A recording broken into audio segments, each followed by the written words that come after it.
Hello students, good morning to all of you. हम हिंदी में third class का lesson 15 alien Maggie और बच्चे कर रहे थे, जिसमें हमने देखा था कि होलीफेथ बाल विद्यालय के कुछ बच्चे पिकनिक मनाने के लिए दिल्ली में आए हुए थे। और वो दिल्ली में कहाँ पर रुके हुए थे? ओखला पक्षी विहार में। उनके साथ उनके कुछ टीचर्स भी आए हुए थे। उनको वहाँ एक दिन और एक रात के लिए रहना था और उन्होंने रहने के लिए तंबू लगा रखे थे, छोटे छोटे टेंट बना रखे थे और एक तंबू में 4 बच्चे रह सकते थे। उनके साथ 2 वॉचमैन भी थे। बच्चे घर से दूर आकर बहुत खुश थे, क्योंकि उनको वहाँ पे अलग-अलग और नई-नई चीज़ें देखने को मिल रही थी। उन्होंने वहाँ देखा हरे-भरे पेड़, खुला आसमान, रंग-बिरंगे फूल और चिड़ियाएँ चहचहा रही थी। मौसम बहुत सुहावना था। वे दिन भर खेलते, रंग-बिरंगी तितलियों को देखते, उनके पीछे दौड़ते और अपनी जो दूरबीन वो साथ लेकर आए थे, उनसे बहुत सारी चिड़ियों को देखते उड़ते हुए। और पूरा दिन खेलने के बाद वो शाम को अपने तंबुओं में, जब उनका आने का टाइम हो जाता, तो सब अपने तंबुओं में वापस लौट आते। और उस दिन क्या हुआ कि वो अपने तंबू में लौट आए, कपड़े बदल कर, खाना खाकर वो सब बाहर आ गए और सब घेरा बनाकर एक ग्रुप में बैठ गए। रात बहुत चांदनी थी, यानी कि पूरा चाँद निकला हुआ था। जैसा कि हम यहाँ पे पिक्चर में भी देख सकते हैं कि यहाँ पे पूरा चाँद निकला हुआ है। लेकिन एकदम से उस ग्रुप की एक बच्ची अलीशा चिल्लाई। उसने क्यों चिल्लाया? क्योंकि उसने देखा कि आसमान में 2-2 चाँद थे। अभी हम देखते हैं आसमान में तो कभी 2 चाँद तो होते नहीं, लेकिन उसने जब 2 चाँद देखे तो वो चिल्लाने लगी, एक तो चाँद ये यहाँ पे दिख रहा है, एक ये दिख रहा है। और फिर उसने देखा कि वो चाँद धीरे-धीरे और ज़्यादा बड़ा होता जा रहा है, उसका साइज़ बहुत ज़्यादा बढ़ता जा रहा है, क्योंकि वो धरती के और ज़्यादा करीब आ रहा था। और जो चीज़ धरती के ज़्यादा करीब आती है वो और ज़्यादा बड़ी दिखाई देती है। उन्होंने देखा कि वो धीरे-धीरे चाँद जो दूसरा वाला था, ये तो हमारा नेचुरल चाँद है जिसको हम जानते हैं, और ये जो दूसरा चाँद था ये धीरे-धीरे धरती पर उतर आया। और दूसरे चाँद को जब उन्होंने धरती पर उतरे हुए देखा तो वो बच्चे बहुत डर गए और भागकर अपने तंबुओं में आ गए। फिर अलीशा ने कहा कि ये तो उड़न तश्तरी है, यानी कि यूएफओ है एक। फिर सौरभ ने धीरे से कहा, नहीं, उड़न तश्तरी नहीं, ये अंतरिक्ष यान है, यानी स्पेसक्राफ्ट है। उनको ऐसा लग रहा उसमें से एक अजीब सा प्राणी निकला। उन्होंने देखा कि ये प्राणी कुछ अलग सा ही है, अजीब सा बोला हुआ है, तो मतलब हमारे जैसा नहीं दिखाई देता। ऐसे प्राणी को क्या कहते हैं? एलियन। तो उनको लगा कि ये एलियन है। प्रिया ने कहा कि ये दूसरे ग्रह का प्राणी है, यानी कि हमारी धरती से नहीं आया है, ये किसी और प्लेनेट से आया है। तो उनको लगा ये एलियन है। आज हमें यहाँ से चैप्टर स्टार्ट करना है, तो चलिए स्टार्ट करते हैं। वह एलियन एक पेड़ के नीचे खड़ा हो गया। तभी एक चमत्कार हुआ। बरगद का पेड़ मनुष्यों की तरह बोलने लगा। मैजी, हमें बचाओ, हमें यहाँ नहीं रहना है। मानव हमें काट रहे हैं, हमें अपने साथ ले चलो।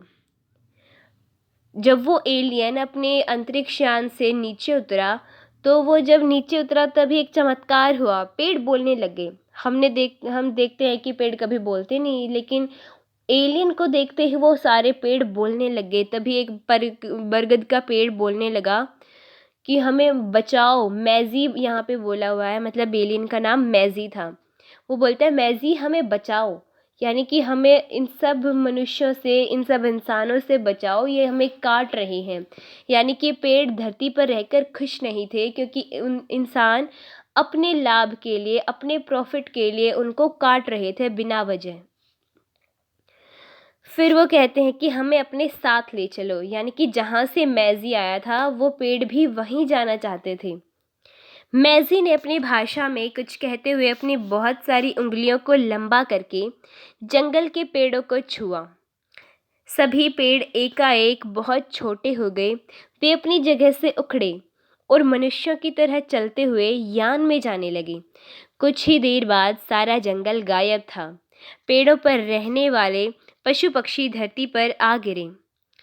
मैजी ने उनमें से एक गिलहरी को बड़े प्यार से अपने हाथ में उठा लिया।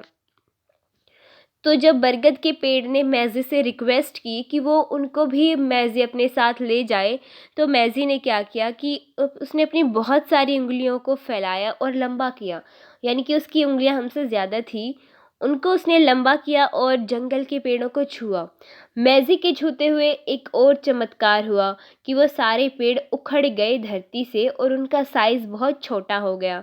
जब वो उनका साइज़ छोटा हो गया तो वो चलने भी लगे इंसानों की तरह। वो चलते-चलते उसके मैज़ी के अंतरिक्ष यान में, उसके यूएफओ में जाने लगे और जो जीव वहाँ पे थे, जैसे चिड़िया, गिलहरी, तितली, बंदर, जो भी जीव, जितने भी पशु-पक्षी थे, वो सब नीचे गिर गए, क्योंकि अभी तक बस पेड़ों ने ही रिक्वेस्ट की थी मैज़ी से कि वो उनको अपने साथ ले जाए।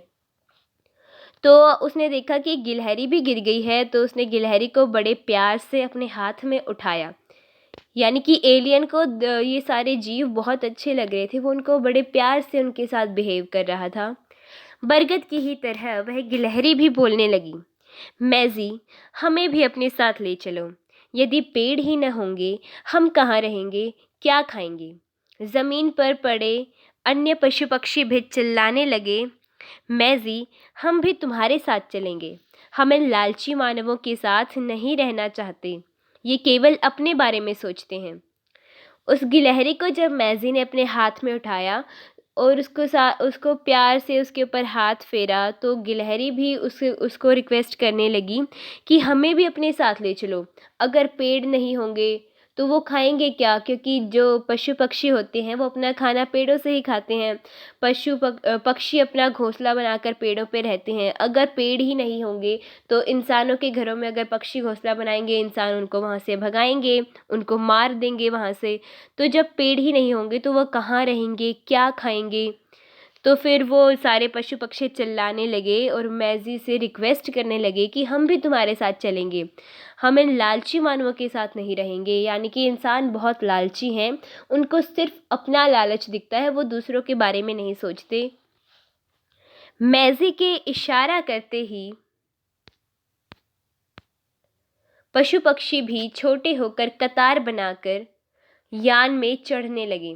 मैज़ी ने जब इशारा किया, यानी कि उसने उनकी रिक्वेस्ट को स्वीकार कर लिया, उसने बोला, जब उसने इशारा किया तो सारे जो पशु पक्षी थे वो एक लाइन में उस लाइन बनाकर उसके अंतरिक्ष यान में चढ़ने लगे। देखते ही देखते पूरी धरती वीरान हो गई। अब केवल ऊंचे नीचे छोटे बड़े मकान नज़र आ रहे थे। बच्चों का दम घुटने लगा, वे ठीक से सांस नहीं ले पा रहे थे। आरव को अपने दादाजी की बात याद आई, पेड़ हमारा जीवन है, पेड़ नहीं तो हम नहीं। मैज़ी ने जब इशारा किया तो सारे पशु पक्षी लाइन बनाकर उसके अंतरिक्ष यान में चढ़ने लगे। अब सारी धरती वीरान हो गई। वीरान यानी सुनसान, धरती पर कुछ बाकी नहीं रहा। आप सपोज़ कीजिए, अगर धरती पर पेड़ पौधे नहीं होंगे, बाकी सारे जीव नहीं होंगे, तो धरती कैसी दिखाई देगी? ना कोई घास, ना पेड़ पौधे, आसमान भी, उसमें हवा भी अलग हो जाएगी, ऑक्सीजन नहीं बचेगी। तो क्या हुआ, सारी धरती वीरान हो गई। बचा तो क्या, छोटे बड़े मकान, बस जितनी बिल्डिंग्स इंसानों ने बनाई थी अपने फ़ायदे के लिए, वो बिल्डिंग्स ही बाकी थी। यहाँ पे इमेज में दिखाई भी दे रहा है कि ये जो बिल्डिंग्स है, बस ये बिल्डिंग्स ही बाकी हैं। बाकी सारी धरती वीरान हो गई है, यहाँ पे ना कोई घास है, कुछ भी नहीं है। तो क्या हुआ, सब बच्चों का दम घुटने लगा, उनको सांस नहीं आ रही थी अच्छे से, क्योंकि अगर पेड़ नहीं होंगे तो ऑक्सीजन कहाँ से होगी, हम सांस कहाँ से लेंगे, हवा ही नहीं रहेगी सांस लेने लायक। ऐसी घटना देखकर आरव को अपने दादाजी की एक बात याद आई। आरव के दादाजी ने एक बार उसको कहा था कि पेड़ ही हमारा जीवन है, पेड़ नहीं तो हम नहीं। यानी कि पेड़ों से ही हम जीवित रह सकते हैं, अगर पेड़ नहीं होंगे तो हम भी नहीं हो सकते, क्योंकि पेड़ बारिश भी लाते हैं, पेड़ हवा को भी शुद्ध करते हैं, पेड़ हमें खाने के लिए भी बहुत कुछ देते हैं। अगर पेड़ नहीं होंगे तो हम क्या करेंगे? जो पशु पक्षियों के साथ होगा वो हमारे साथ भी होगा। पशु पक्षी कहते हैं कि वो पेड़ों के बिना नहीं रह सकते, वो क्या खाएंगे, कहाँ रहेंगे। सेम सिचुएशन हमारे साथ भी होती है, अगर पेड़ नहीं होंगे तो हमें घर बनाने के लिए, फर्नीचर के लिए लकड़ी कहाँ से मिलेगी, कागज़ बनाने के लिए पेड़ हेल्पफुल होते हैं तो कागज़ नहीं बनेगा। हवा के लिए भी वो ज़रूरी होते हैं, बारिश के लिए भी होते हैं। तो उसको याद आया कि पेड़ नहीं तो हम नहीं। आरव उनके ग्रुप का ही एक बच्चा था, तो आरव बिना डरे दौड़कर एलियन मैजी के पास पहुंचा। बोला, मैजी, हमें हमारे पेड़ और पशु पक्षी लौटा दो। यह हमारा पृथ्वीलोक है। तुम्हें हमारे पेड़ पशु पक्षी छीनने का कोई हक नहीं है। आरव की बात सुनकर मैजी मुस्कुराकर बोला, दोस्त, तुम्हारा पृथ्वीलोक मैं छोड़े जा रहा हूँ। अब तुम यहाँ पर चैन से रहो। जितनी गंदगी फैलाना चाहो फैलाओ, चाहे कुछ भी करो। तो जब आरव को अपने दादाजी की एक बात याद आई, तो उसने भी सोचा अगर पेड़ नहीं होंगे तो हमारा जीवन भी नहीं होगा, यानी कि पेड़ों को बचाना बहुत ज़रूरी है। तो वो बिना डरे एलियन मैजी के पास पहुंचा और उसको बोला, हमें हमारे पेड़ और पशु पक्षी लौटा दो, क्योंकि ये हमारी धरती है। हमारी धरती पर कोई दूसरे ग्रह का आदमी कब्जा नहीं कर सकता, हमारी चीज़ों को नहीं लेकर जा सकता। तो उसने बोला कि तुम्हें हमारे पेड़ और पशु पक्षी ले जाने का कोई हक नहीं है, तुम्हारा कोई अधिकार नहीं बनता। तो इतने में मैजी मुस्कुराया और इस पर हंसने लगा कि ये तुम्हारा पृथ्वीलोक है ना, तुम्हारी धरती है, तो मैं इसको छोड़कर जा रहा हूँ। जो लोग मेरे साथ आना चाहते हैं वो आ रहे हैं। तो तुम अपनी धरती पर चैन से रहो, सुख शांति से रहो, और जितनी गंदगी फैलानी है, जितना फ़ायदा उठाना है, इन सब के बिना तुम जितनी गंदगी फैलाना चाहते हो फैलाओ, चाहे कुछ भी करो इस धरती का। तुम्हारी धरती मैं तुम्हारे पास ही छोड़कर जा रहा हूँ। तो आगे हम देखेंगे कि क्या वो पेड़ पौधों को बचा पाता है आरव, या फिर सारे पेड़ पौधे चले जाएंगे और धरती वीरान हो जाएगी और कुछ भी जीने लायक नहीं बचेगा यहाँ पे। ये आगे की वीडियो में हम देखेंगे। आज जितना लेसन हमने पढ़ा उससे कुछ क्वेश्चंस बनते हैं, हम उनको देखते हैं। तो पहला क्वेश्चन है, बच्चे पिकनिक मनाने कहाँ गए थे? हमने लेसन में पढ़ा था कि बच्चे पिकनिक मनाने दिल्ली के ओखला पक्षी विहार में गए थे। दूसरा प्रश्न है, अलीशा ने आसमान में क्या देखा? अलीशा क्यों चिल्लाई थी? उसने आसमान में क्या देखा था? अलीशा ने आसमान में 2-2 चांद देखे थे। प्रश्न 3 है, एलियन किसे कहते हैं? इसका उत्तर है, दूसरे ग्रह से आए प्राणी को एलियन कहते हैं।